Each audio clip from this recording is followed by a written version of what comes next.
মুসা আলাইহিস সালামকে আল্লাহ ওহী পাঠাইছে, মুসা আমার ওলি মারা গেছে, কোথায় জঙ্গলে, কি করব, জানাজা পড়াইতে হবে। তো বলছে একা জানাজা পড়ায় কি করে? বলছে বনি ইসরাইল নিয়ে চলো, কারণ নগদ না দিলে তো ওরা যাবে না। তো বলছে ঘোষণা করো ওলির জানাজা যে পড়বে গুনাহ মাফ। বলছে সত্য? বলে বিলকুল সত্য। ঘোষণা দিয়েছেন, চলছেন জঙ্গলে, যে দেখে বদমাস পোড়া মোড়া আছে, যাকে মুসা আলাইহিস সালাম ঘাড় ধাক্কা দিয়ে শহর থেকে বাহির করে দিয়েছেন। বনি ইসরাইল জিজ্ঞেস করছে বদমাস আবার ওলি হইল কবে? জীবনে খেলা বহুত দেখাইছো, এটা কি শেষ খেলা? 40 বৎসর ময়দানে ঘুরাইছো আমাদেরকে, মনে নাই কি কি করছো, কি কি করছেন মনে নাই আপনার? 5,87,000 মানুষ আমাদের মারা গেছে,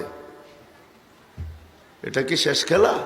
তা আল্লাহ ওহী পাঠাইছে, মুসা ছিল তো বদমাশি, ফালাম্মা কারুবাল মাউত, যখন মৌত সন্নিকটে আসছে, রাআইয়ামিনা ওয়া শিমালা, ডাইনে দেখছে বামে দেখছে, আমামা ওয়া ওয়ারাআ, সামনে দেখছে পিছে দেখছে, করিবাম ওয়া বাঈদা, কাছে দেখছে দূরে দেখছে, ফালাম ইয়াজিদ আহাদ, কাউকে পায় নাই।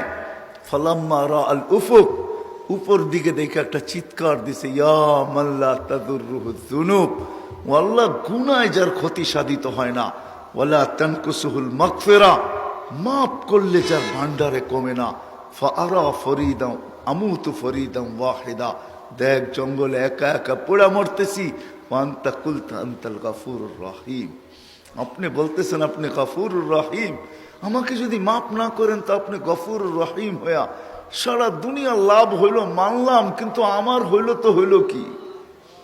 আমার তো কিছু হইল না। তো বলছে ইয়া মুসা ইসআল বনি ইসরাইল মাযা উজিব, বনি ইসরাইলকে জিজ্ঞাসা করো আমি জবাব দিব, কোন জবাবটা আমি দিব? তো বনি ইসরাইল চিৎকার দেওয়া আছে, সাদাক্তা ইয়া রব্বি, রব তুমি সত্য ফয়সালা করছো। আল্লাহকে রাজি করা বড় সহজ।